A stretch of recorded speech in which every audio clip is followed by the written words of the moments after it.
Gente, a ideia hoje é que vocês assistam esses vídeos que falam sobre alguns conceitos básicos do existencialismo e que em seguida a gente faça uma discussão no chat pelo Moodle, tá bom? Então vamos lá.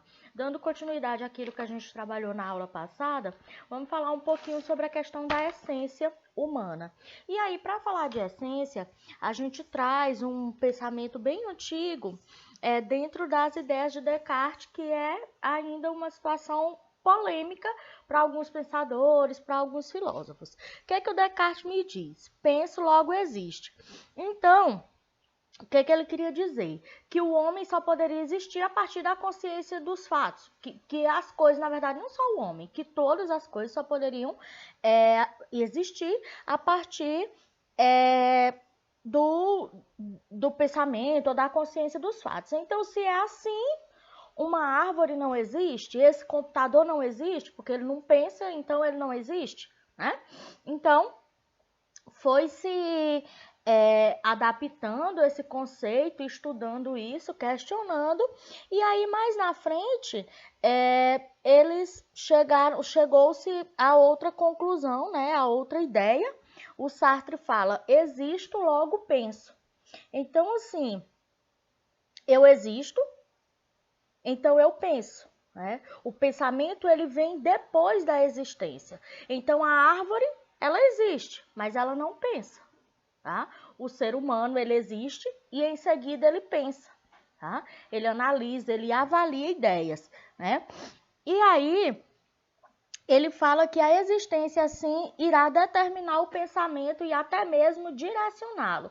Dependendo da existência que eu tenha, do tipo de existência que eu tenha, é que isso vai direcionar o meu pensamento. E ele vem falar o quê? Que a existência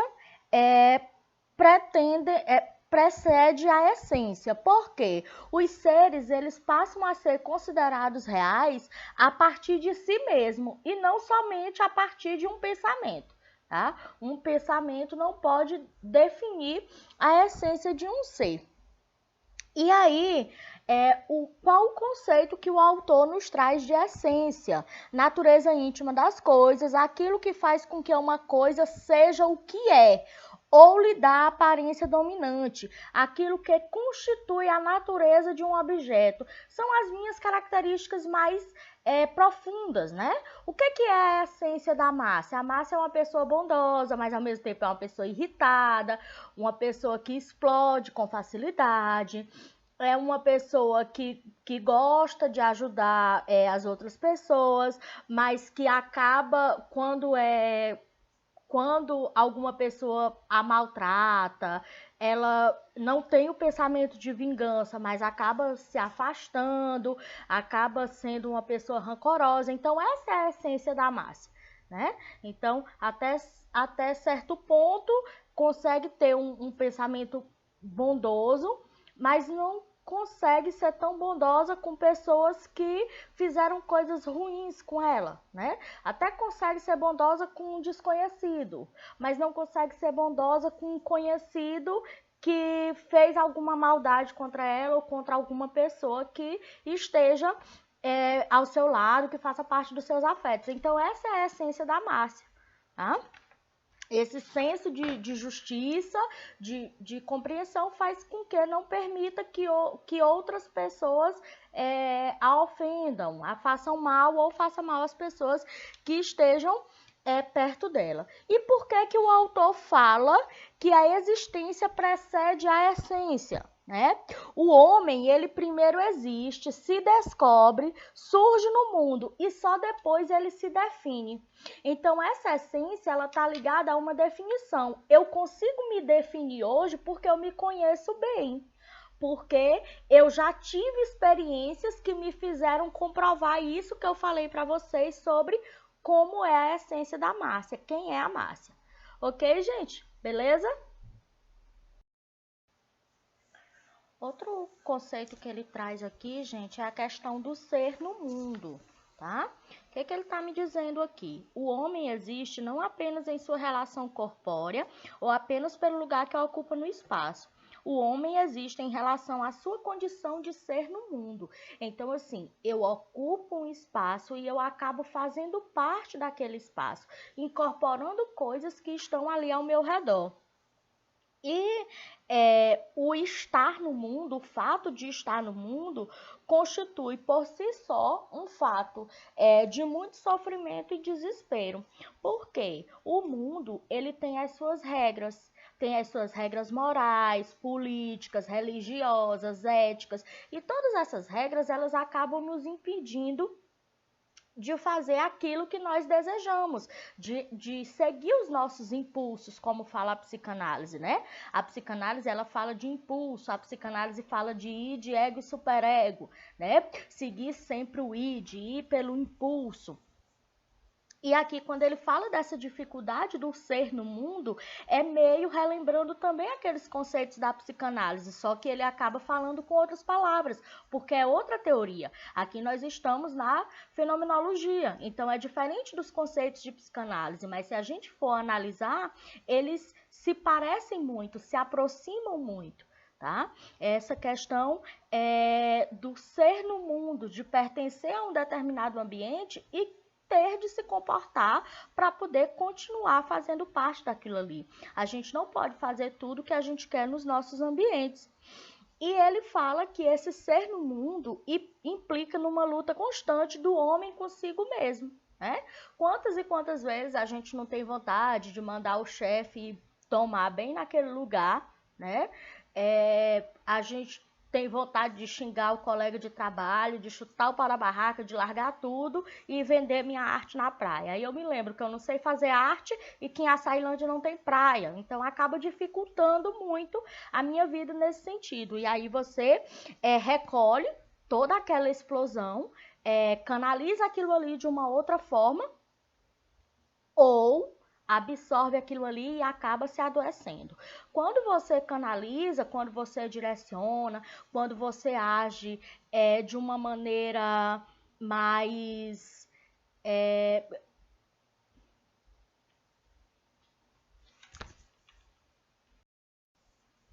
Então, voltando aqui, esse negócio de ser youtuber é muito difícil. A palavra me fugiu aqui, eu tive que pausar a gravação para poder me lembrar. Né? A palavra que eu estava buscando era assertividade. Dizer aquilo que me incomoda, que eu não gosto, que eu não concordo, de uma forma a não magoar o outro. E de uma forma a não deixar de me expressar, mas a não magoar, não ofender a outra pessoa, não pagar de maluca, sem explodir, né? Isso faz parte de treinamento de habilidades sociais, da nossa capacidade de inteligência emocional, tá? Então, assim, quando você consegue canalizar isso, essa tua frustração, para formas socialmente aceitas e você consegue colocar isso para fora de uma forma assertiva, você consegue resolver conflitos e você não deixa, pegando o conceito da psicanálise, que o teu id te domine naquele momento, que é o que ele fala aqui, de que o ser no mundo implica numa luta constante do homem consigo mesmo, tá? De estar lutando o tempo todo para não fazer coisas erradas, coisas que causem desaprovação social. Quando você introjeta essas coisas e não consegue colocar para fora de nenhuma maneira, nem de uma maneira agressiva e nem de uma maneira assertiva, isso muitas vezes acaba te adoecendo, tá? O ser no mundo também fala, né, traz a questão de que o homem, ele é o único ser que modifica e adapta o ambiente para que ele sobreviva. Os outros animais, eles vivem na natureza e se adaptam àquele ambiente, né, de acordo com as suas necessidades, com as suas limitações, mas os animais, por exemplo, eles não constroem casas, né? Eles não desviam o curso dos rios para produzir energia. Então, todas essas coisas o ser humano faz. Essa modificação do mundo para que este mundo se adapte às suas necessidades. Então, esse ser no mundo é um ser que se relaciona consigo mesmo, que está nessa luta constante para ser socialmente aceito e é um ser que modifica o ambiente de acordo com as suas necessidades, modifica o seu próprio mundo para deixá-lo adequado para si. Ok? E aí, para a gente encerrar essa tríade de conceitos de hoje, vamos falar de um conceito, de uma situação da nossa vida que a maioria das pessoas não gostam de falar, mas que é algo que é inerente à condição humana. E aí eu vou começar aqui com uma fala do Ariano Suassuna, no Alto da Compadecida, uma frase bastante conhecida, um verso bastante conhecido, que o Chicó declama quando o João Grilo morre, né? Cumpriu sua sentença, encontrou-se com o único mal irremediável, aquilo que é a marca do nosso estranho destino sobre a terra. Aquele fato sem explicação que iguala tudo o que é vivo num só rebanho de condenados. Porque tudo o que é vivo morre, né? E aí vamos falar aqui sobre morte, porque tudo o que é vivo morre, né? Então, bem antes do Ariano Suassuna, Heidegger, Sartre e outros filósofos famosos já falavam sobre essas questões dos conceitos de morte, né? Morrer é algo que ninguém pode fazer por você, né? Aquele namorado dramático, se tu me deixar eu vou morrer por causa de ti. Não, ele não vai morrer por causa de você. Se ele cometeu um suicídio, ele cometeu tal ato porque ele não suportou a angústia, a dor da perda, o fato de ter perdido o controle da situação, enfim, por vários motivos que estão relacionados à existência e à essência dele. Isso não tem relação com você, tá? Ele morreu por ele, né? Ele não morreu por ninguém, tá? Ninguém morre por ninguém. O fim de cada homem se assemelha à sua vida. Isso é uma fala do Hilke, né? O fim de cada homem se assemelha à sua vida, porque toda a vida individualmente é a preparação para esse fim. Então, assim, a gente vive, corre, luta, trabalha, mas no final de tudo nós vamos morrer, né? Então, assim, é algo até, digamos, meio que irracional, né? Você corre tanto, você busca tanto e no final você morre, né? Perguntaram para o Dalai Lama o que mais lhe surpreende nos homens. É que passam a vida inteira perdendo a saúde para ganhar dinheiro e no final tentam usar o dinheiro para recuperar a saúde. Nem sempre isso é possível, tá? Para Sartre, a morte é a ocorrência que determina o fim da existência, pondo fim a todos os projetos elaborados, né? É o fim do Dasein, o fim do ser no mundo. E o Heidegger, ele coloca a morte como fazendo parte da vida. Por quê? Porque a gente experiencia várias mortes ao longo da nossa vida. Tá? Então, o Heidegger ele não fala da morte só como a questão da morte do corpo em si, mas muitas vezes da morte dos nossos sonhos, da morte daqueles projetos, da morte daquele relacionamento, que acaba sendo uma morte para a gente. O Sartre não, o Sartre ele fala da morte em si mesmo, da morte biológica, tá? E o Camus ele fala aqui, né, que